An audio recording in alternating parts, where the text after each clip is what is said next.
Jadi untuk pertemuan hari ini kita akan membahas mengenai keamanan database ya, database security. Nah, apa itu database? Database adalah kumpulan data yang disimpan dan diatur atau diorganisasikan sehingga data tersebut dapat diambil atau dicari dengan mudah, garis miring efisien. Ya, untuk database pengertiannya serasa tidak usah terlalu panjang, sudah sering dan pernah ya. Nah, contoh database engine itu ada SQL Server, MS Access ya, Oracle, MySQL dan seterusnya. Oke. Next. Nah, database security ya. Database security merupakan komponen penting dalam infrastruktur informasi. Aplikasi-aplikasi sistem informasi hampir semuanya menggunakan database. Situs-situs e-commerce atau situs-situs lainnya menggunakan database untuk menyimpan informasi dari visitor ya. Pertanyaannya adalah apakah perlu diamankan database tersebut? Jawabannya adalah perlu. Tetapi pada prakteknya tidak demikian, jarang diperhatikan dan sering diabaikan. Maksudnya adalah bahwasanya untuk database ini penting untuk diamankan tetapi sering diabaikan. Kita melihat ya, database itu sudah termasuk komponen utama lah ya dalam suatu infrastruktur. Kemudian hampir semua informasi juga menggunakan database pada sistemnya. Zaman sekarang e-commerce ya, situs web semua juga untuk menggunakan database. Gunanya adalah untuk menyimpan informasi, untuk menyimpan data ya dari website-website itu sendiri. Kenapa database ini sering diabaikan atau jaranglah diperhatikan? Karena orang lebih memperhatikan web server atau aplikasi server dibandingkan database-nya. Jadi ibaratnya kalau berbicara halusnya, orang lebih memperhatikan tampilan luar dibandingkan dengan tampilan dalam.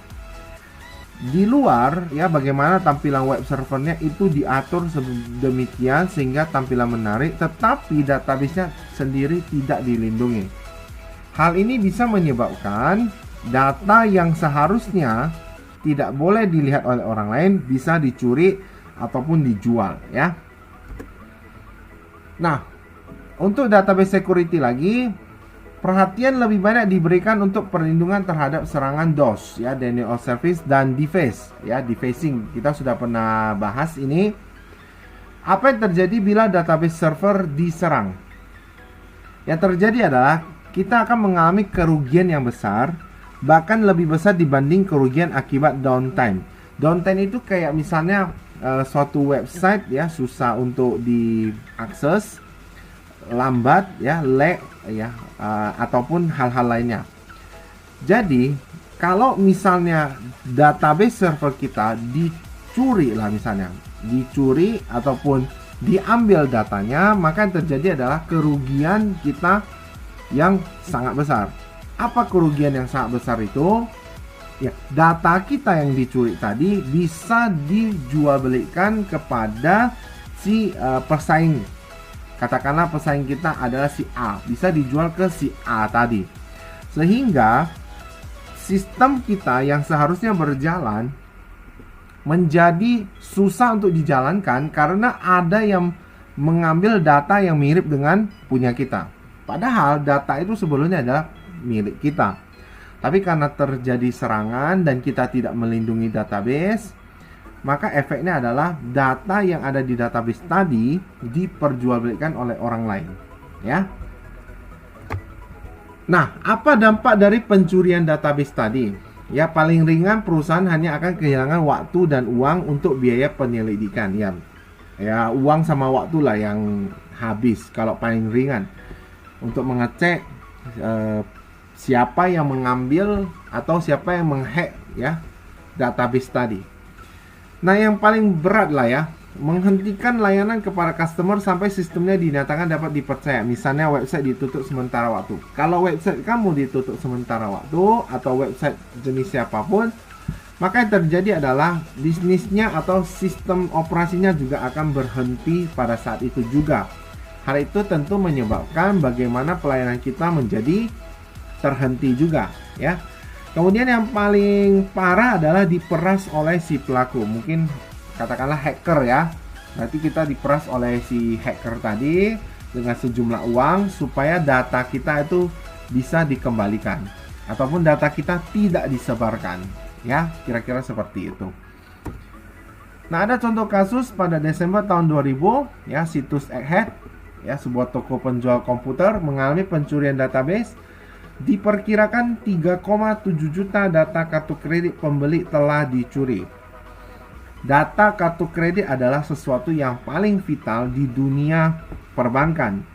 Jika data ini dijual, maka orang lain bisa menggunakan data ini untuk membuat kembali kartu kredit tersebut, dan efeknya adalah kartu kredit tersebut bisa dipakai kembali dengan nama yang tertera di sana, tetapi yang membayar juga adalah orang yang tertera di sana.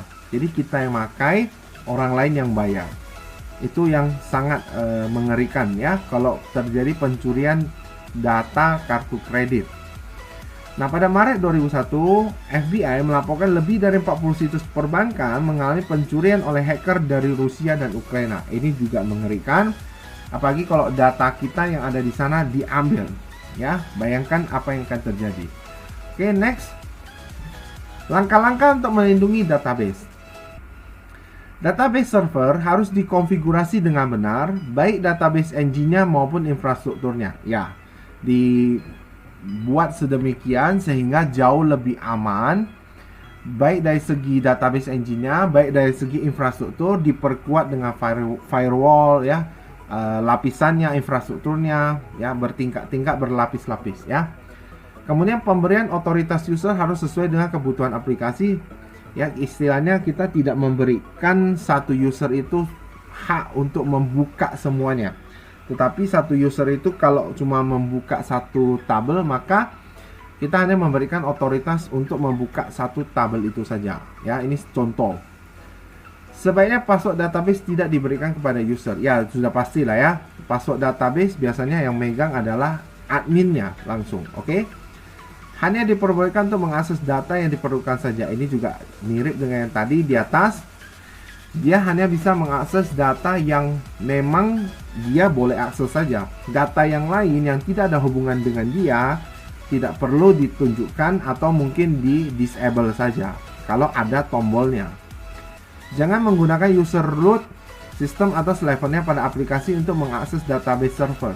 Kalau kita menggunakan ini, maka orang akan gampang masuk sebagai admin. Kalau dicegah atau di sniff passwordnya misalnya di tengah-tengah, sehingga orang akan langsung masuk sebagai admin.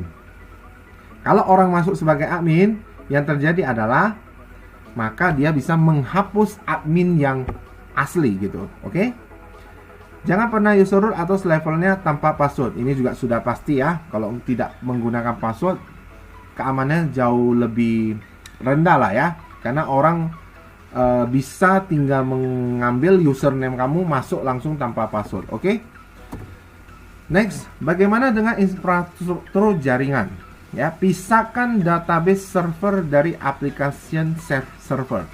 Jadi database server sebaiknya dipisah dari server aplikasinya, jangan digabung, kalau bisa terpisah. Kemudian infrastrukturnya itu buat arsitektur model 3 tier, bukan model 2 tier.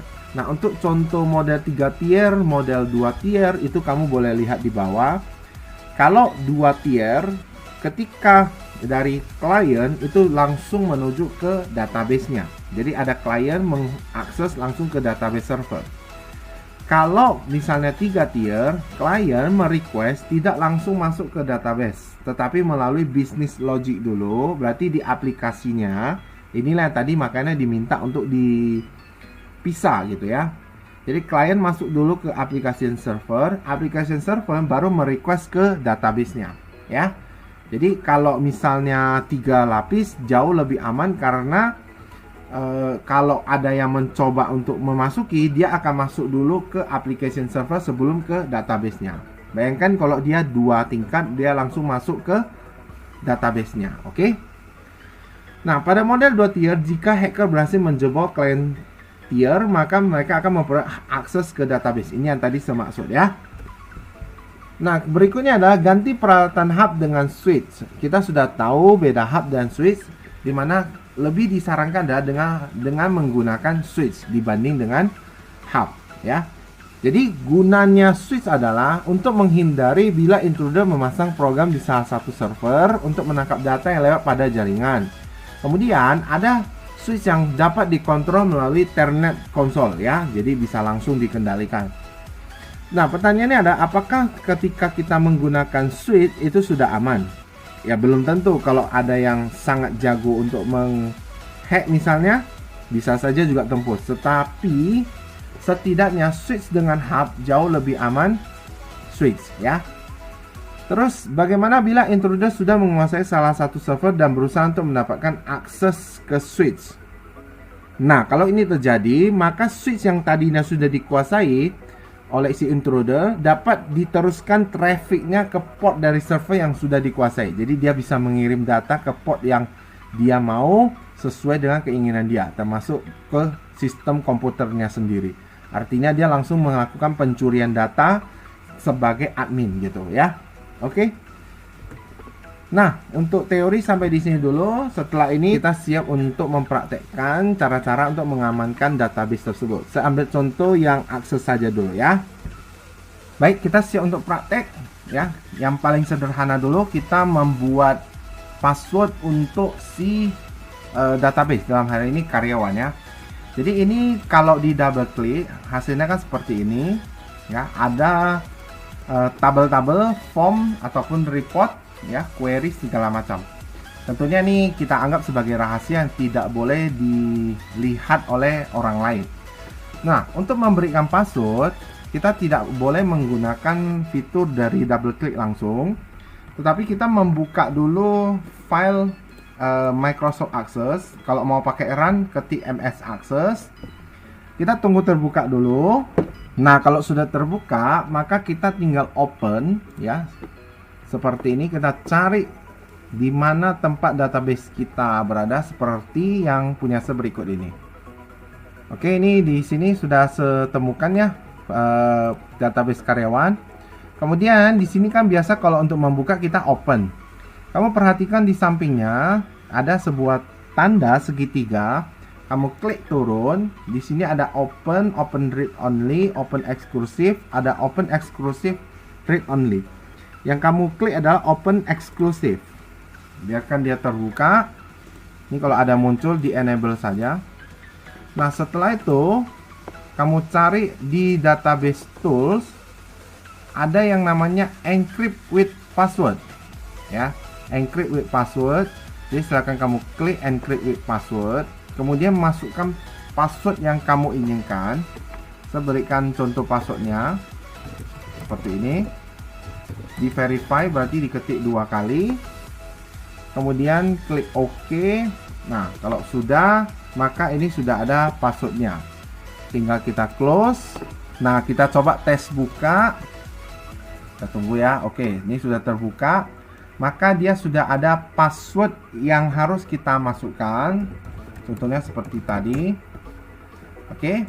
Nah, ketika kita memasukkan password, maka hasilnya adalah semuanya tampil. Jadi kalau misalnya ini mau diamankan lagi, bisa saja. Contoh ini bonus tabel ya. Kalau mau diamankan ya bisa saja dengan cara yang sederhana, misalnya di hide column seperti ini. Kemudian kita close, save saja. Jadi orang waktu membuka tidak nampak apapun seperti ini. Boleh di hide nanti satu-satu semua gitu ya.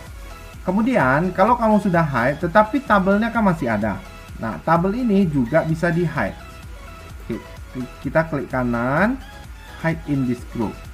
Oke, ini juga klik kanan, hide in this group, klik kanan, hide in this group. Seperti ini ya. Tetapi ketika kita sudah hide tabelnya, masih ada nampak tapi dalam keadaan dia istilahnya adalah remang-remang atau buram lah ya. Maka kita naik ke level ini, kita klik kanan, kemudian navigation option, kemudian show hidden object itu di uncheck, kita oke, maka tabelnya hilang. Jadi kalau semua tabel ini kita perlakukan sama, ya nanti ini hilang semua, ya. Serasa itu adalah yang sederhana, ya. Karena setelah ini saya akan mengajak kamu untuk membuat ya coding untuk form login yang bisa mengatur hak akses di Microsoft Access ini sendiri, ya. Jadi untuk yang pertama ini adalah yang sederhana. Setelah ini kita siap untuk praktek yang berikutnya. Oke? Tetapi sebelumnya ini jangan lupa dikembalikan dulu ya navigationnya. Ini show-nya juga dikembalikan seperti ini. Kemudian ini juga di unhide semua ya, di unhide. Kembalikan saja. Kemudian untuk tabel bonus ya, kita pilih more. Kemudian unhide column. Seperti ini, kita centang saja semua. Oh, ini tidak usah. Close seperti ini ya. Kalau sudah, kita masuk ke praktek berikutnya. Sekarang kita coba tes buat sebuah tabel baru. Di sini create table ya. Nah, kemudian kita coba design view. Sebelum design view kita save dulu nama tabelnya, misalnya tabel login ya, login seperti ini. Klik OK. Setelah itu kita coba buat field name-nya, ini ID login misalnya. ID login kita set dia teks saja. Setelah itu ada nama teks saja boleh. Kemudian ada status lah ya, status apakah nanti dia admin, dia user ya, kira-kira seperti itu. Kemudian kita buat dia password ya, password kita teks. Kita coba tes save dulu. Nah, khusus password ya, di sebelah tipe data pada bagian input max atau max lah ya, kita klik 3 titik ya. Setelah itu kita set ini menjadi password seperti ini, kita finish. Nah, nanti input maxnya akan muncul password. Gunanya adalah waktu kita mengetik passwordnya, dia akan muncul bintang-bintang seperti yang asli gitu ya, waktu kamu buat passwordnya. Nah, setelah itu kita coba tes masukkan beberapa, 2 saja boleh atau 3 lah ya. Kita coba tes login. Login berarti pakai P aja, ID-nya P001, nama misalnya nama saya sendiri, status admin, passwordnya misalnya ini. Nah, oke. Jadi di sini nampak ya, ketika kita masukkan passwordnya, dia akan muncul bintang-bintang seperti ini ya. Oke, coba sekali lagi. Oke, udah ya. Setelah itu kita buat P002, namanya misalnya nama belakang kita buat dia namanya ada user, passwordnya kita set seperti ini. Kalau sudah kita save. Nah, kalau sudah ini kita close saja. Sekarang kita buat sebuah form yang baru ya, berarti kita form design seperti ini. Kemudian kalau ini mau diubah warnanya juga boleh, kalau tidak pun tidak masalah sebenarnya ya. Kalau saya suka warna kuning seperti ini. Kita tes masukkan label ya. Terus kita tulis misalnya selamat datang seperti ini. Kita coba besarkan tulisannya ya, misalnya 20 cukup tidak ya. Oke, kita coba tes kurang besar ya. Kita tes 28 ya, 28. Bolehlah 28 ya. Kita buat ini warna putih lah ya. Nampak putih? Oh, tidak nampak. Hitam aja. Oke. Nah, setelah itu coba kita tes buat label lagi di bawahnya. Seperti ini. Kita coba ketikkan misalnya klik tombol buka. Klik tombol buka ya, untuk melihat isi tabel misalnya ya. Kita buat seperti itu.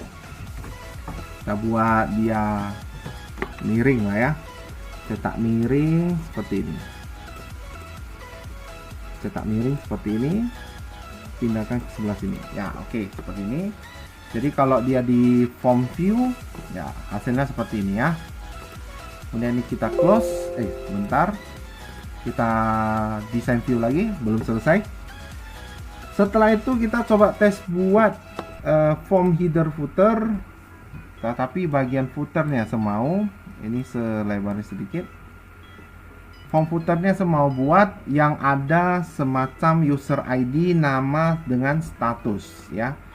Kita tes masukkan ini dulu. Misalnya ini adalah, kita ikuti saja sesuai dengan tabel login tadi, berarti ID login di bawah sini. Jadi ada ID-nya. Kemudian kita Ctrl C, Ctrl V, pindahkan ID login. Kemudian di sini ada, kita buat nama ya, nama. Kemudian Ctrl V lagi, kita buat di sampingnya adalah status. Nama agak panjang, nanti kita tes samping aja ya di sini. Kita ketikkan dia status ya, status seperti ini. Setelah itu kita form view ya, seperti ini ya. Kita desain view kembali. Setelah itu kita coba buat buttonnya 2 ya, satu di sini, kita cancel aja. Button ini kita ganti namanya, misalnya buka ya, buka seperti ini. Kita Ctrl C, Ctrl V saja. Kemudian kita pindahkan sebelah sini, ini menjadi tombol tutup misalnya ya, tutup. Jadi kalau misalnya nanti dia admin ataupun siapapun yang punya akses, ya kita bisa suruh dia klik buka. Kalau dia tidak punya akses, nanti buka ini akan di enable gitu. Dia hanya bisa lihat sampai sini dan tutup ya. Kemudian kita save ini dengan nama misalnya home lah ya, form home gitu ya, form home. Sekarang kita coba rubah. Kalau kalian pernah belajar ya VB, seharusnya paham apa itu label ya. Sekarang kita coba tes ke ID login ya. Tadinya kan di sini, kita ke other. Di sini dia kan tulisan label 4. Kita ganti saja ini menjadi misalnya ID login, atau login saja pun boleh lah ya, biar singkat. Login ya.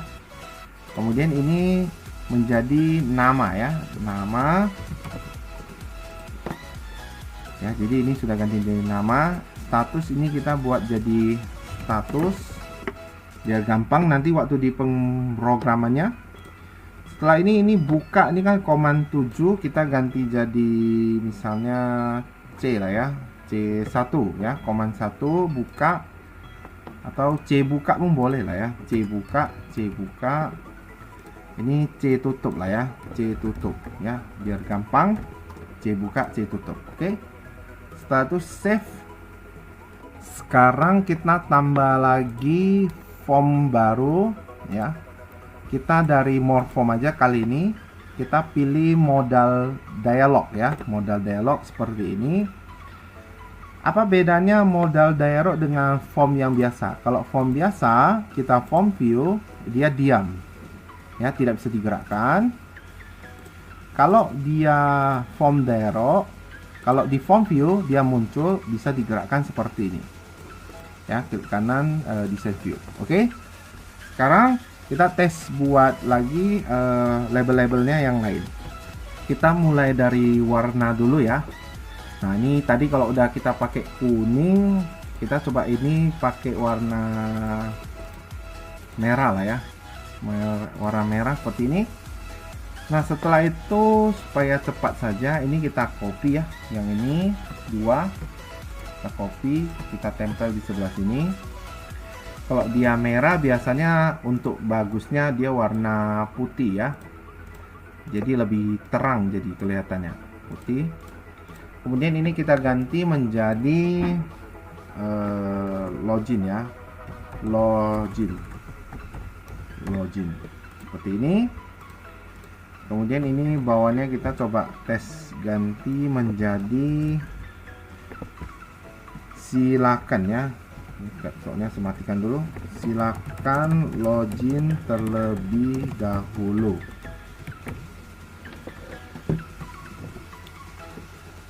Oke, kalau sudah buat seperti ini, maka silakan buat ya kembali yang seperti punya berikut ini.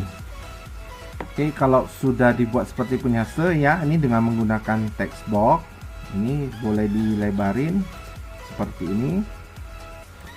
Kemudian yang bawah ini kan sudah otomatis ada, ini dinaikkan saja ke atas seperti ini, boleh.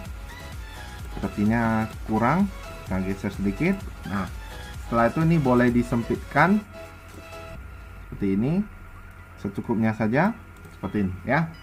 Oke, sekarang kita coba ganti ya. Nah, nama dari text box ini teks 5 kita ganti misalnya T user lah ya, T user, huruf kecil aja, T user. Kemudian password berarti kita ganti jadi T pass saja. Tombolnya command 1 kita ganti tadi COK lah ya, COK. Kemudian cancel kita ganti menjadi cancel seperti ini. Nah, setelah itu kita tes kembali ke password kita coba tes ke data di input max ya. Input maxnya kita samakan yaitu password ya, password. Jadi supaya nanti diketik dia tetap bintang ya. Kita coba tes di form view dulu ya. Nah, jadi nanti hasilnya akan seperti ini. Oke, kalau sudah ini kita desain view kembali. Nah, setelah itu kita tes masukkan coding di OK ini, sehingga nanti waktu kita klik dia langsung login ke dalam ya. Nah, cara untuk memasukkan codingnya adalah ketika kita klik command button yang OK ini, kita pilih yang event. Setelah kita pilih yang event, di sini kan ada embedded macro, kita tidak menggunakan makro. Jadi sebagai gantinya kita pilih 3 titik, kemudian kita klik yang kode builder, sehingga dia akan muncul seperti Microsoft Visual Basic lah ya. Oke, sekarang kita siap untuk mengetikkan codingnya. Seperti ini misalnya. Nah, ini codingnya sudah seketik ya. Silakan nanti kamu ketikkan di tempat kamu seperti yang punya nanti waktu penjelasannya kamu silakan bertanya coding ini untuk apa. Tetapi intinya jika kamu mengikuti apa yang saya buat mulai dari label tadi ya, inilah coding yang seharusnya bisa untuk dijalankan ya. Nah, setelah itu kita save ya, Ctrl save saja. Kita simpan ini menjadi namanya form login seperti ini. Kemudian ini bisa kita tes jalankan. Kalau sudah kita tes jalankan ya di form view, nah dia akan muncul seperti ini. Kita coba tes masukkan P001 huruf besar ya, P001 passwordnya. Nah, ini dia masuk ya. Kemudian kita tes lagi. Kalau misalnya dia salah, misalnya P001 tapi passwordnya salah asal ya, maka dia akan bilang maaf user ID tidak terdaftar atau salah. Oke, kira-kira begitu ya. Nah, setelah itu kita desain view lagi. Terus kita balik ke home. Setelah itu kita tes. Jika seandainya nanti di sini ya formnya selesai mau ditutup ya, bisa saja kita klik yang tutup ini. Nah, sekarang kita balikkan dia ke design view. Tutup ini kita klik, baru kita ke event lagi. Setelah itu kita pakai macro builder. Kita coba tes. Nah, di makro ini kita coba tes masukkan. Ini kita kalau misalnya tadi tutup berarti kita close. Close berarti objek tipe yang mau di close adalah form. Kemudian form yang mau ditutup adalah home ya, home seperti ini. Coba betulkan lah ya, home dia akan otomatis save yes ya, kita yes. Nah, setelah itu yang berikutnya adalah ketika ini sudah tutup ini akan terbuka ya. Jadi kita coba cari open form. Kemudian form name ini kita masukkan login ya, form login. Kita coba cari ada nggak form login ya, ini form login, form ya. Kemudian kita save. Tinggal diklik OK. Nah, kalau sudah di close, yes saja. Kita coba tes ya. Nah, kita ke form login, kita form view lagi. Username-nya kita masukkan P001 seperti tadi. Kemudian masukkan password. Oke. Kita coba tes, klik tutup ini. Nah, ketika tutup dia tertutup formnya dan dia akan membuka form login ini kembali. Ya, jadi ini kemudian kita desain view lagi. Oke. Sekarang supaya lebih bagus, ini cancelnya kita coba makro. Kemudian ini jangan close ya. Kita coba quit access ada tidak ya? Quit saja ya. Oke. Kalau nanti ada quit access boleh. Quit baru save all gitu ya. Ini save as ya, form login oke. Ini close, yes. Jadi nanti waktu diklik dia akan langsung keluar dari akses itu sendiri ya. Kemudian untuk menjadikan ini aplikasi, kita pergi ke ini access option. Terus kita ke current database. Nah, application title ini ya terserah, misalnya mau buat keamanan lah ya, keamanan database seperti ini. Ini kalau mau pakai icon boleh, kalau enggak ya tidak masalah. Terus ini navigasi pane-nya kita buang saja. Full menu tidak usah. Ya, kira-kira yang tidak dibutuhkan di uncheck saja. Setelah itu display formnya ini kita buat form login yang muncul pertama sekali. Kemudian kita pilih OK dan kemudian OK ya. Setelah itu silakan dicoba dibuka kembali dan lihat apa yang terjadi.